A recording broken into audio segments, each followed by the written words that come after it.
There's nothing I love more than traveling through the American West, a land of wide vistas, of desolation, of struggle, of adventure, and of beauty and life. Just look at that eagle soar.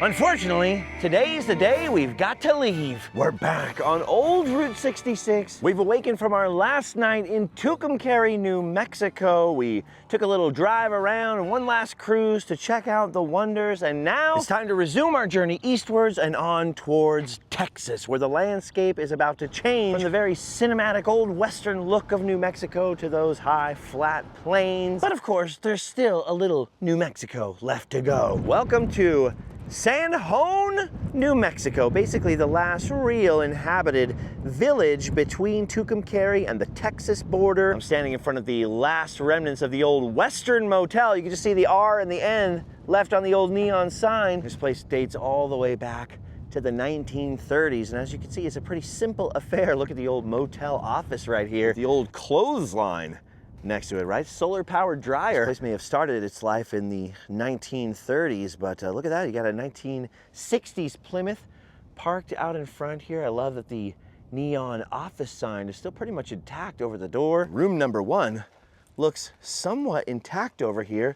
Look at the floors caving in a bit there. Got to watch for rattlesnakes here, but you can see the bathroom is still intact back there with a little bit of a sink. You can see the old heater on the wall. Someone's used this for storage, clearly. Probably the first ever room built, room number 1, and then rooms number 2 and 3 are still standing over here. No longer fit for overnight stays, but I can see someone's using it for storage, and it looks somewhat upkept. I mean, the grass is mowed. I don't know how many rooms there were total, but there's a slab here for an extension, so clearly there were at least rooms 3, 4, maybe 5. There's a little bit of that flooring left, a little bit of vinyl there stuck to the old concrete. Coming into town along old Route 66, which as you can see was pretty wide. It was pretty heavily trafficked by the 1950s. Got this old, probably was a gas station at one point, but was at least a garage. It's clearly had many names, many layers of ghost writing there. Over this office building, you can see San Jon Auto ghost written. There's clearly something older than that underneath. At one time, obviously, it was trying to appeal to old Route 66 travelers. The old wooden garage door is still there. Some of the old shelving still intact inside. Actually, look, there's an old microwave in there, and the building extended quite a bit back. This would have been the public lobby, and look at the counter right there. I love how the Visa and MasterCard stickers, decals have stayed intact while the whole rest of that thing is faded beyond existence. Look at that filing cabinet back there. Still a couple of items on the shelf, some filters. Let's peek in through the garage door there. Oh yeah, you can see most of the building has fallen apart back there. But San Jon is not all desolation. They've got a modern truck stop, a couple of modern gas stations and stores up there. Obviously, it's primarily ranch land out here in very far eastern New Mexico. Look at that, you can still see the AAA logo there on the side of that building, and also some ghost writing that says Wilson Motor Company. Heading eastward a little bit, I love that the viable U.S. Post Office is still right here on old Route 66 next to a lot of these ghosts. I love the building next door that's clearly seen many uses over the decades. It is now starting to fall apart in a sort of interesting way over here in the front. My brain cannot process how that piece of wall is slipping down like that.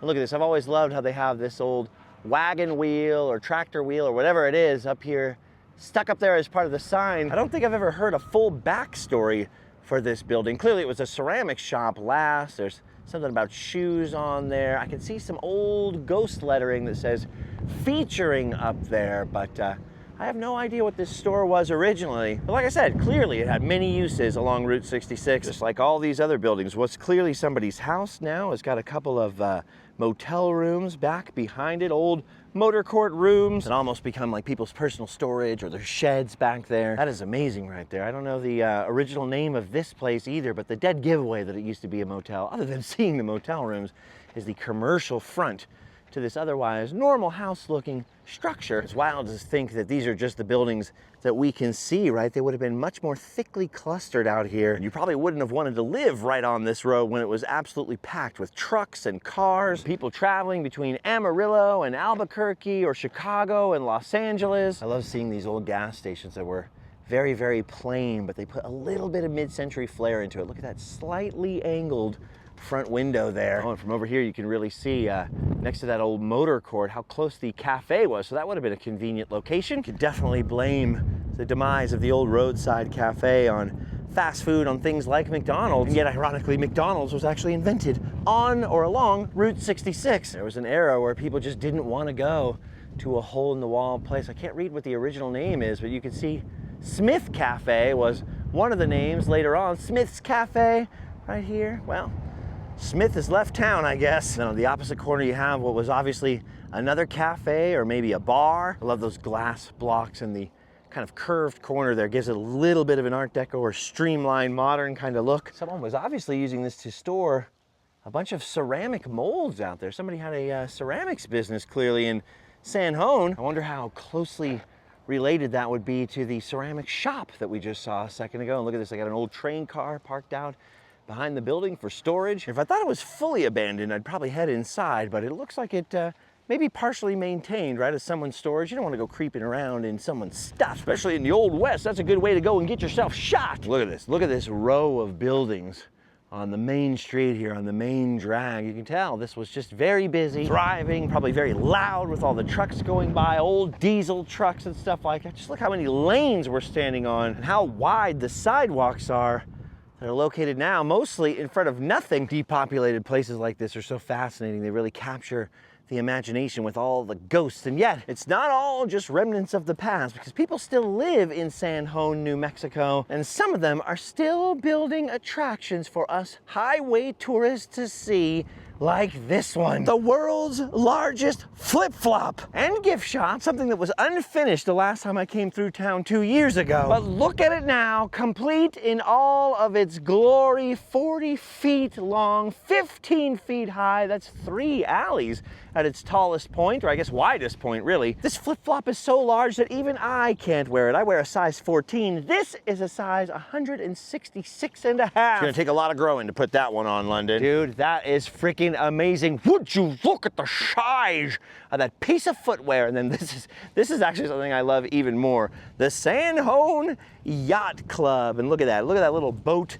abandoned in the desert. Well, you know, figuratively speaking. It is literally sitting amidst a whole bunch of pieces of old coral there with the ubiquitous cow skull of New Mexico right there in the prow. Look at that. That is a thing of beauty. Why a giant flip-flop? Because why freaking not? You need something to bring people into San Jon. After all, people got to make pit stops somewhere. Actually, it would be absolutely amazing if this bathtub and this little toilet right here worked, or maybe just a bidet, right? It'd be so funny if you could come alongside the road and just do your business, freshen yourself up a little bit. They have added a lot to this property since the last time I was here. Look at this old wagon, a big Phillips 66 sign, and there's a little garden path here behind the flip-flop with old farming implements and cement mixers, cow skulls, an old Pepsi machine. And then look at those letters right there, those beautiful neon cafe letters. And I love how they've integrated this school bus on the property. Some more cow skulls, classic. Oh, look at this guy. He didn't get his 7-Up in time. He bit the dust. Dude, this is freaking amazing. I love when people have the vision and the creativity to build something like this. Just a little offering, right? To entice us to stay in and maybe spend a little bit of cash. We're going in the world's largest flip-flop gift shop here behind these old gas pumps. Ooh, I did bring my Master Charge card. And see what we can purchase. A bedpan, perfect for wet Tyler. Oh, look at all the old knickknacks in here. I love that jukebox. That is so cool. A trumpet. London, we have to purchase something. We have to support the flip-flop. I love that there's a bunch of handmade stuff in here instead of just like your standard Route 66 t-shirt and stuff. Yeah. That's so cool. I have to get my little hook right now. There's a lot of vintage stuff in here too. Look at those old license plates. If you step outside the shop, it's like half the building is covered with license plates out here. Look at this old stove, the old typewriter, and a lovely bench to relax on. And look at this, there's even a little donation box here to help finish the flip-flop. It's finished on the front. The back is still under construction. We just met Corinne in there, part of the husband and wife team, Juma and Corinne, that built the flip-flop and opened this amazing little place in San Jon and handcraft some of the souvenirs in there, including the one that I got. A little San Jon key hook right there. That is awesome. The flip-flop may be thriving, but look at this building next door. Certainly is not. The whole side and back of this has collapsed, as good as the front looks. And other than that black cat cruising around, crossing our path, it is no longer safe to be occupied. It's crazy. You can see the old restrooms back there. And I can also see on bits of the sidewall that fell in that there was some painting on it. So we would have had some clues as to what this building used to be if that one wall hadn't have fallen down, darn it. But it was clearly occupied by two businesses, and it's just crazy the way that these buildings can go so quickly, because yes, they're old, but they're not that old. Walking along the sidewalk here, you see the slabs and foundations of other buildings. Like I said, they'd be more thickly clustered than we see today. We have a long way to go, and I know I'm taking a little too much time in San Jon looking at every building, but the thing is, on Route 66, we lose historic buildings to the ravages of time and the weather every single day. So looking at this Quay County Co-op feed and seed building with lubrication and obviously auto repair services and old diesel pumps out front. It is kind of important because you never know when part of the building will collapse and you'll never be able to take another gander again. It might be kind of hard to tell on camera, but this building's leaning over at a pretty funky looking angle, and you can see there are trees just growing up right next to it. Eventually, that tree will knock that wall down. Nothing will be left of this old filling station and garage. I love that it has a piece of one last pump left out here. You see, the danger for towns that depend on Route 66 like this is that when all these things go and disappear, if they all collapse and fall down, there won't be anything left to see in San Jon, and fewer people are going to pull off the interstate trying to get a peek into the past. Oh, this is crazy. Look at that. Is that a big transmission and engine down there? You still got a whole bunch of counters, and actually I could still smell the motor oil in this one.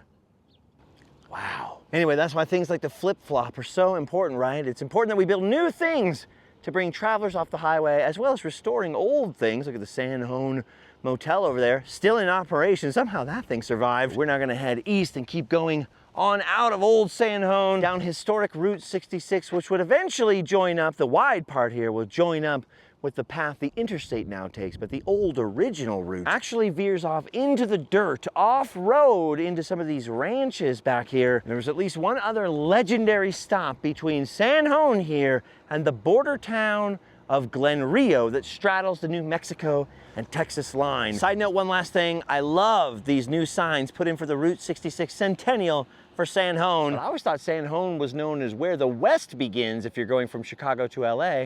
This sign says where the best begins. Huh. All right, as you can see off to our left is the interstate, and this is where we run out of pavement. However, this is the old pre-1950 alignment of Route 66.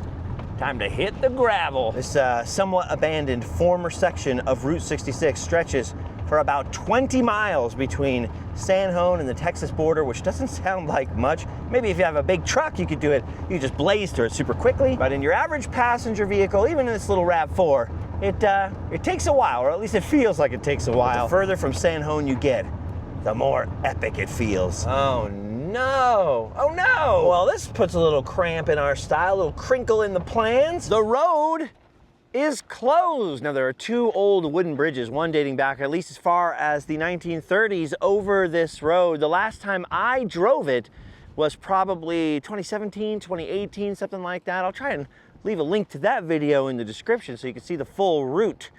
This is bad. I'm assuming the bridges are out because of floods, and so only the ranchers who live this side of the bridges are supposed to use this road. This is gonna mean a little backtracking now, but there is another road that cuts down to old Dirt 66. So I have to go backwards to San Jon, hop on the freeway, head about 10, 15 miles down. All right, so basically we took the interstate up to the intersection with New Mexico 93. That's the same exit where Russell's Travel Center is, which is a pretty interesting place in its own right. And then we cut down New Mexico 93 back to old Dirt Route 66, where once upon a time was the tiniest of tiny little roadside towns where the pavement is long gone and only the ghosts remain. All right, that was a little rough, a little sketch. I wouldn't do it in a Nissan Sentra or anything, but we're almost there. We just have to cross Trujillo Creek here, which thankfully has no water in it at the moment, which makes it a breeze actually, and once we get back up to the top of the rise, we meet back up with old dirt Route 66. And this, my friends, was a town along Route 66. There were once at least 150, maybe 200 people living out here. There was nothing out here for the traveler now, but back in the day, modern restrooms. Just look at this. These humble ruins out here in literally the middle of nowhere are all that's left of the old original Route 66 town of Indy, New Mexico. It's hard to believe that this dirt road was once the main thoroughfare from Chicago to LA. Once Route 66 did come through the area, it didn't take long for the local ranchers who were using an N and a D on their cattle brands to build some little highway travel stops like this one with the very famous modern restrooms painted on the side, which has been touched up over the years. Nice. And this little 2-unit old auto court is one of the few remaining structures standing out here from the period. And I believe one of these buildings was also the ND grocery store, because they did name the town ND, but not just an N and a D, E-N-D-E-E. When I first came out here years ago, driving my car over the wooden bridges that have since been condemned. Whoa, look at this old, narrow, pockmarked bridge here. Wow, yep. If I had seen that from the side first, I don't know if I would have been so confident in crossing that bad boy. It's an old wooden bridge used during the Civil War era, I believe. Oh look, the sign fell down. What if someone over 8 tons goes over there? With my friend Oscar, we got out here and a couple of ranchers pulled their truck up. We said, what town is this? I said, Indy. I thought they meant Indy like Indiana Jones. Back then there were a lot more gaps in the fence. It was a lot easier to climb back there and look at the 2 remaining standing rooms of this tiny little auto court. Wow, look at that. Check that out back there. This is all that's left of a very old, very small auto court. Look at that, there's some stone markers here to delineate little driveways. I've read a lot of books about Route 66, and I've never come across any mention of the town of Indy. Our friend the cowboy told us, oh wow, look at the old bed springs right there. The beds are still here if you guys want to come camping. Our friend Paul the cowboy, who works on this ranch here, is really nice, told us that originally the town was a little ways northwards, where we saw those buildings over there. That was the old schoolhouse way off in the distance. And the railroad used to go through that part of town, but then when 66 came, the town moved a little further over here. But then Route 66 itself moved away, cars got bigger gas tanks, and they didn't need to stop in small places like Indy anymore. Nope, you can't stop and get yourself a slice of apple pie here. The only pie they're serving up these days is cow pie. Clearly the fence has been repaired since then, because there's been a lot more Route 66 visitors to places like this with the rise of social media and the internet. But this isn't all of what used to be in Indy, because like I said, there was a population of nearly 200 people out here. So all throughout this area, scattered in the sagebrush, are the remains of other garages, other little gas stations, little traveler stops, and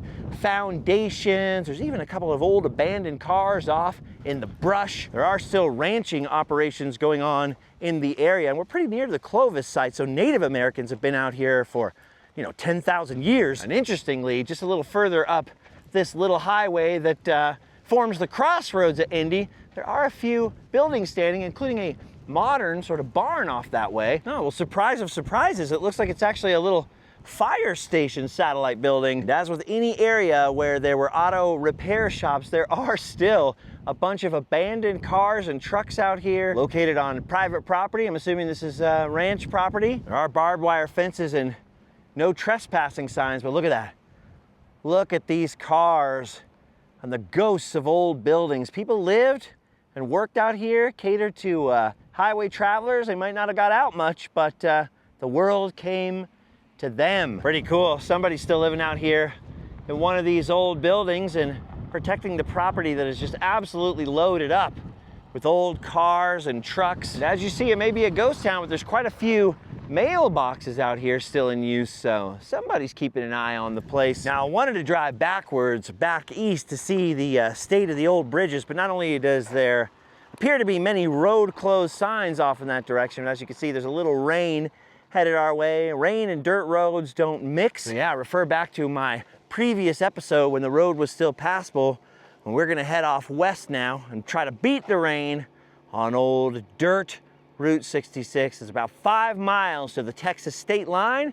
And our next stop, our next town, the last town in New Mexico, the first town in Texas. We're on our way to Glen Rio, Texas. And look at this, you can still see a few wooden bridges crossing the washes out here. Some abandoned remnants of old highway and railroad bridges. I don't know if that was a second set of lanes for Route 66 or the railroad. I know the railroad used to come through here. And every once in a while, just a glimpse of the tops of ranch house roofs over some of these little hills. Oh yes, definitely the remnants of railroad tracks. There are even still a few ties up here on the railroad berm stretching off to the east. Just amazing, man. A whole landscape of ghosts out here. Well, ghosts and cows, because look at this in the shade here between segments of an old bridge for the railroad.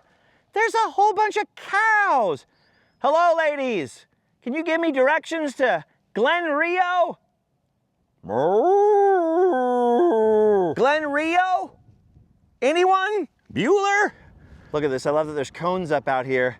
So they've been maintaining this bridge. I was just thinking this was Route 66 up until like 1950. So my grandfather that used to drive trucks from St. Louis to California from time to time probably crossed over this very bridge in the mid 1930s. I bet it was in much greater repair then, and back then it would have had fire buckets on the side, red buckets full of sand or water to douse the bridge if somebody's cigarette lit it up. Don't worry about those directions. I think I know which way to go.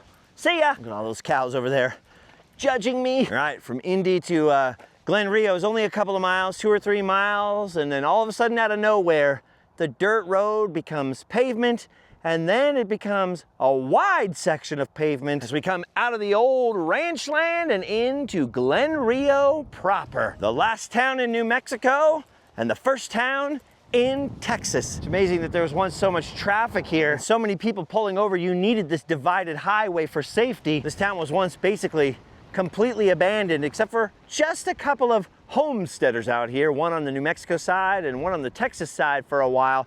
But no businesses until this opened up, the Glen Rio Smoke Shop, because of course New Mexico legalized certain herbal remedies. And that thing sits almost literally right on the border, because just up ahead, you will literally see the pavement change. And that's how you know you've reached the border of Texas. New Mexico, New Mexico, New Mexico. Look, Ma, we're in Texas. Dude, and look at this. This is the coolest timing ever. Look what is happening. One of the most iconic signs on Route 66 has been brought back to life, and we just happened to catch some of the people doing the work itself. It's out here at the old State Line Cafe and Gas Station, built in 1953 by Homer Arisman, by the way, a local businessman who came out here to make his fortune. It was one of the most famous signs on Route 66 and the most epic one on a state line, because on this side, the Texas side, it famously always said last stop in Texas, and on the New Mexico side, first stop in Texas. And when London and I were out here 2 years ago, the entire center portion of that sign, the first stop, last stop, was completely gone. But now Jason here from Idle Hands Design Build has been recruited by the town's new owners, the same people that own the dispensary up yonder, to restore the sign. He's been working on it for a couple of weeks now, and it's actually going to be relit here on July 11th in celebration of the 100th anniversary of Route 66. And he's also given away that the long-term plans are to restore the motel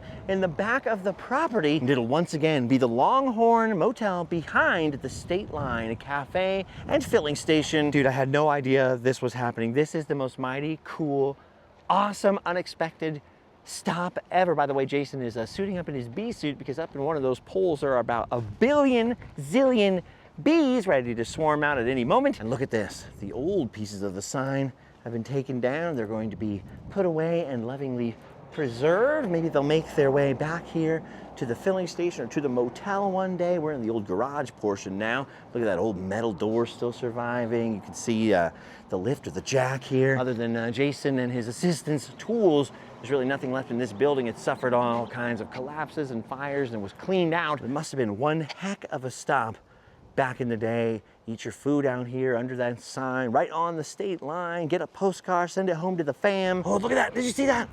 That was a majestic Roadrunner. And if you were tired from a long day's drive through Indy, you could just stay right here on the state line at this hotel. And it's hard to imagine it coming back the way that it looks right now. By the way, you may have to avert your eyes, kids, because I take no responsibility for what is painted on this building. But look at this, the block walls are still here, so the bones are there to turn this back into a viable motel. Stranger, crazier things have happened on old Route 66, but just in the meantime, watch out for snakes, watch out for tarantulas and scorpions, and make sure you have your tetanus shot before you do any exploring. Man, as much as I love Toulouse, one of those crazy abandoned places, like I keep saying on this journey, you know, we're not building any new abandoned motels and gas stations and all the stuff that we love to look at, and if they all fade away from the highway, there'll be nothing to see. No reason to travel the old route. So any kind of restoration, whether it's sign work, whether it's bringing old businesses back to life, and anybody who pays for or lovingly, and believe me, he was very passionate about what he's doing up here, lovingly does the work, becomes a hero to me. Oh, look at this. He's going up. He's going up in his full bee suit up there.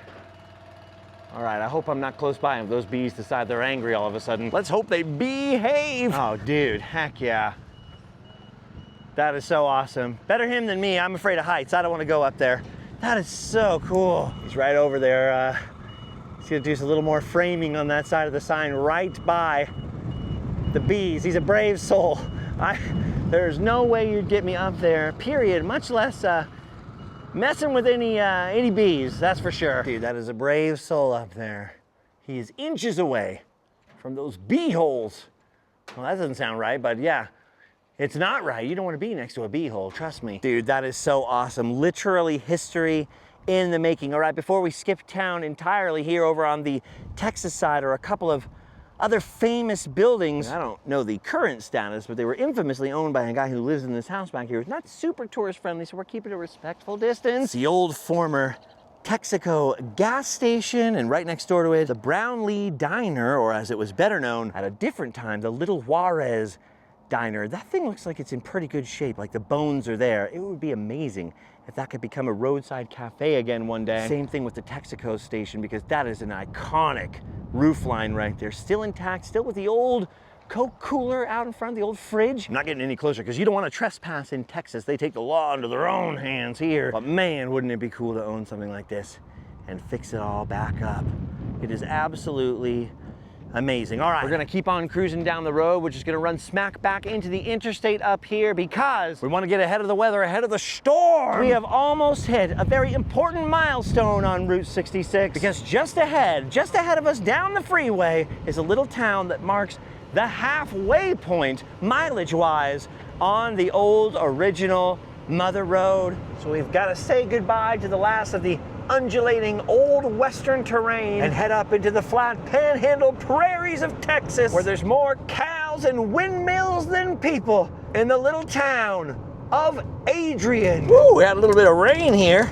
Just gonna wait for that to pass as we pull up into town. Probably a wise choice, as this place was once destroyed by a tornado, but that is not actually what makes Adrian famous. It's got several of the most classic Route 66 buildings, including this, the Bent Door Cafe, the old Phillips 66 station, famously built partially, and that's why it has the bent door over here, of an old World War II era air traffic control tower. And it's not quite restored or reopened yet, but I can see they've done a heck of a lot of work, especially inside, cleaning the place up through the windows here.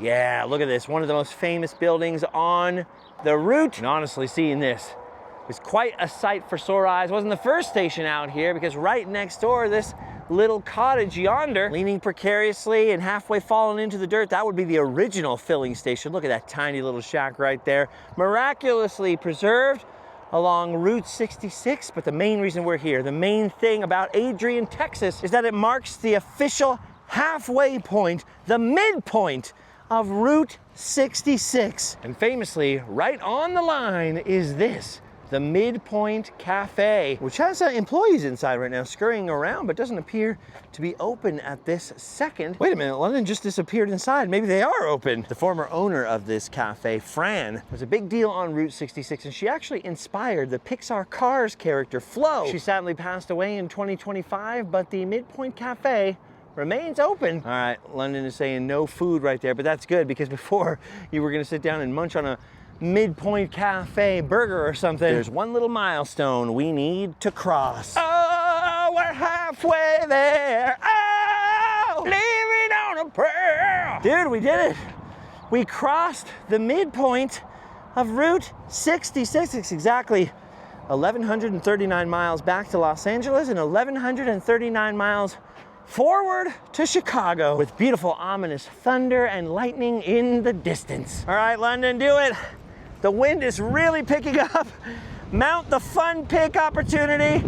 Hold, hold. Oh my gosh, that wind could blow us all the way to Chicago if we had a sail. Smile big for grandma, boy. There it is, everybody. We are halfway, and I'm loving every minute of it, except for the part where I'm getting pelted with little stones and big fat raindrops. Ow! It's so uncomfortable. Come down. Oh, there's a freaking tumbleweed. All right, let's seek shelter. We got a couple of options. We got the fabulous 40 motel over here. Midpoint Cafe seems to be kind of ambiguously closed, but there's also this right next door, the Dream Maker Station. One of the coolest little mom and pop businesses on the route. The perfect place to actually stop and have a picnic out here with Lightning McQueen. There's Doc Hudson back there. There's a lovely little picnic area. And oh my gosh, look at this. I've never noticed this before. You can mount up on them fallen trees and ride the wind to Chicago. All right, more. It's a Texas twister. Woo! They got a great little gift shop over here that could use our support, because look at this. They've been adding and adding to this little attraction over the past couple of years. Yeah, time to get inside. Ooh, we got inside just in time. Look at all that rain.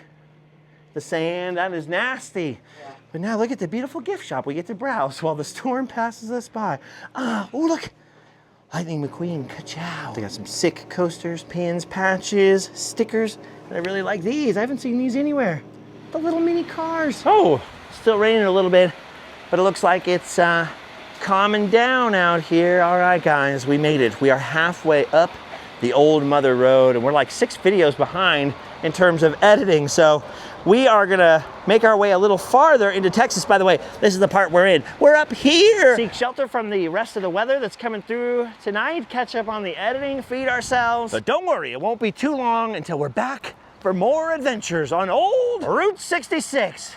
We've only gone halfway, but the second half always takes me considerably longer. It gets a little more dense with stops, with interesting things, with crazy attractions, motels, neon, restored buildings, dilapidated buildings, strange people, interesting faces, super weird places, and stick your head through the pie hole, London, and fun pick opportunities for all. Halfway, everybody. We made it halfway, but there's much more to go. So, if you want to keep us on the road, you can do that on Patreon. That's the best way. We got a link down below. There's also a merch store where we sell the best hot sauce ever made in the history of the planet. All that's at randomland.com. The subscribing, ringing the bell thing. Look, I love how the sun's coming out and it's still raining, big old fat rain. Subscribing, the bell, the thing with the thumbs up, and the others, show me who's boss. Give me a big thumbs up. And sharing these videos with your friends. All that is free, fast, easy. It helps us a lot, helps us stay on the road, helps me keep a roof over the boys' head. Well, not right this moment, but you get what I'm saying. And having said all that, now we've done our duty. See you up ahead on the road, but for now, you can go home and sleep well.